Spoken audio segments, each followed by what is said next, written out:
दोस्तों, हर साल पुरातत्वविद कुछ न कुछ नई खोज कर निकालते हैं। लेकिन हाल ही में बीते कुछ महीने पुरातत्वविदों के लिए बेहद अच्छे रहे हैं।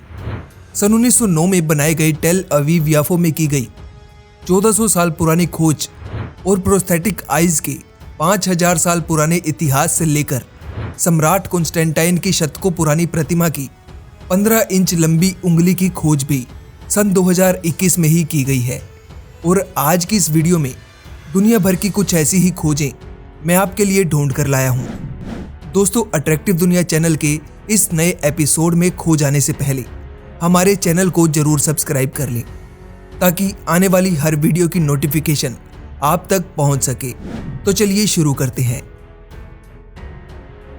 दोस्तों, सन 1909 में जब टेल अवीव याफो का निर्माण शुरू हुआ, तब अनगिनत कस्बों, बस्तियों और शहरों के खंडरों को तोड़कर इस आधुनिक शहर का निर्माण किया गया था। और सन 1923 में पोलिश के यहूदी लोगों ने टेल अवीव याफो में जब रमत हैशरन जिले की स्थापना की, तब हमारे अतीत का एक और पन्ना इस जिले की आधुनिकता के नीचे दब गया। हाल ही में सन 2021 के अगस्त महीने में पुरातत्वविदों ने जब इस शहर में खोजबीन की, तब हमें पता चला कि इस शहर का इतिहास कितना पुराना है। शहर में चल रहे निर्माण के समय उन कंस्ट्रक्शन वर्कर्स ने प्राचीन समय के फार्मस्टेड की खोज कर डाली। पुरातत्वविदों का मानना है ये फार्मस्टेड आज से लगभग 1400 साल पुराना है और इसे लावारिस छोड़ने से पहले 11वीं शताब्दी की शुरुआत तक इसका इस्तेमाल किया गया होगा। खोजकर्ताओं ने इस जगह पर संगमरमर के पत्थर से बनी वाइन प्रेस की भी खोज की है। वाइन प्रेस के साथ साथ खोजकर्ताओं को इस जगह पर पुराने झूमर की जंजीरें और सन 638 में बनाया गया एक सिक्का भी मिला है। इस सिक्के पर उसके मालिक द्वारा सिग्नेचर भी किए गए हैं। शायद हो सकता है कि वो किसी खास वजह से सिक्के से जुड़ा हुआ होगा। शायद ये सिक्का किसी का दिया हुआ यादों भरा उपहार भी हो सकता है। आज हम केवल आशा कर सकते हैं कि प्राचीन समय में बनाए गए फार्मस्टेड को आज के आधुनिक विकास में से थोड़ी जगह तो जरूर दी जानी चाहिए। दोस्तों, आज हम लोग 21वीं सदी में जी रहे हैं और मेडिकल टेक्नोलॉजीज में भी आज के समय बेहद तरक्की हो चुकी है। लेकिन इतनी तरक्की के बावजूद भी आज तक हम एक ऐसी आर्टिफिशियल आंख का निर्माण नहीं कर सके हैं जिसका इस्तेमाल असली आंख की तरह किया जा सके।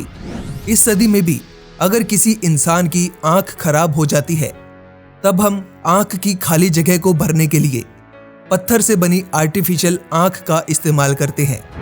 और आज से लगभग 5000 साल पहले भी कुछ इसी तरह की टेक्नोलॉजी का इस्तेमाल किया जाता था।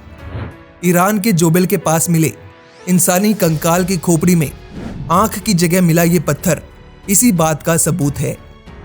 इस कंकाल में मिली आर्टिफिशियल आंख का निर्माण उस समय में पशुओं के फैट और टार के मिश्रण से किया गया था, जिसके ऊपर सोने की परत भी चढ़ाई गई थी। कुछ खोजकर्ताओं का कहना है कि ये आंख आज तक की सबसे पुरानी आर्टिफिशियल आंख होगी।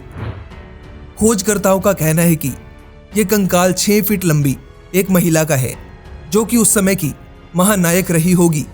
और प्राचीन समय के जिस प्रोस्थेटिक सर्जन ने इस महिला की आंख की सर्जरी की होगी, उसे आंख की संरचना और रक्त वाहिकाओं की बेहद अच्छी जानकारी रही होगी। और शायद इतनी अच्छी जानकारी तो आज के समय के डॉक्टर्स के पास भी नहीं होगी।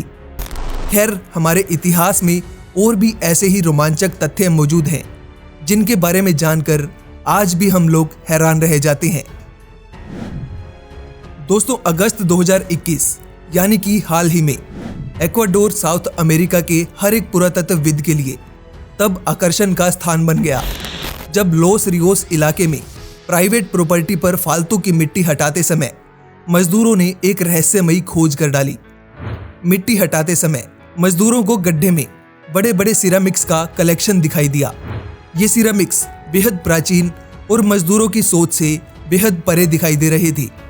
तभी वहां पुरातत्वविदों की टीम को बुलाया गया।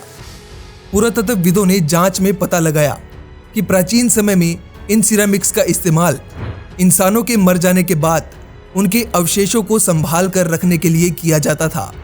लॉस रियोस के इतिहास पर नजर डाली जाए तब पता चलता है कि प्राचीन समय में इस जगह का इस्तेमाल बड़े बड़े सिरेमिक्स का निर्माण करने के लिए किया जाता होगा।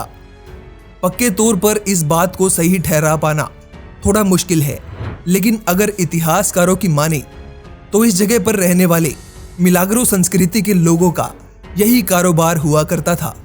मिलाग्रो संस्कृति के लोग 10वीं शताब्दी के अंत में एक्वाडोर में रहने आए थे।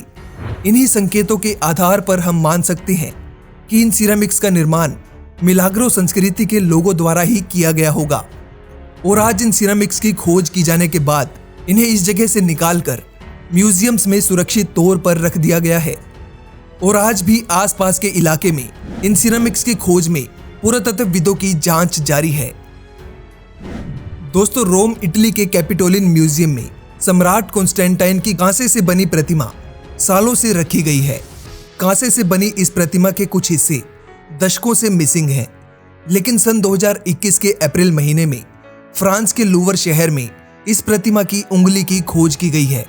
सम्राट कॉन्स्टेंटाइन की प्रतिमा की 15 इंच लंबी इस उंगली को अज्ञात कारणों से काट दिया गया था, लेकिन ये कोई आश्चर्य की बात नहीं है, क्योंकि इस प्रतिमा के बारे में भी शायद ही कुछ लोग जानते होंगे, लेकिन उन लोगों के पास भी इसकी ज्यादा कुछ जानकारी नहीं होगी।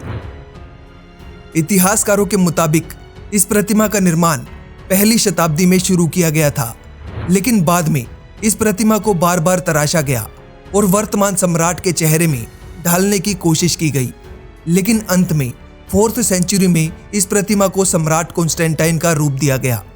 और सन 337 में कॉन्स्टेंटाइन के शासन का अंत हो जाने के बाद इस प्रतिमा का क्या किया गया ये कोई नहीं जानता, लेकिन 12वीं शताब्दी की शुरुआत तक आते आते इस प्रतिमा का सिर और एक टूटा फूटा हाथ ही बचा था। समय के साथ साथ इस प्रतिमा में भी काफी बदलाव हुए हैं और इस प्रतिमा के गुम हुए काफी हिस्से भी खोजकर्ताओं ने ढूंढ निकाले हैं। और हाल ही में इस प्रतिमा की 15 इंच लंबी उंगली की खोज की गई है। और इसी तरह हो सकता है कि इस प्रतिमा के गुम हुए बाकी हिस्से भी मिल जाएंगे और एक बार फिर से सम्राट कॉन्स्टेंटाइन की 40 फीट ऊंची प्रतिमा बनकर तैयार हो जाएगी। तो दोस्तों, आप लोगों को मेरी ये खोज कैसी लगी कमेंट सेक्शन में जरूर बताएं। और अगर ये वीडियो आप लोगों को अच्छी लगी हो तो लाइक कर दीजिएगा।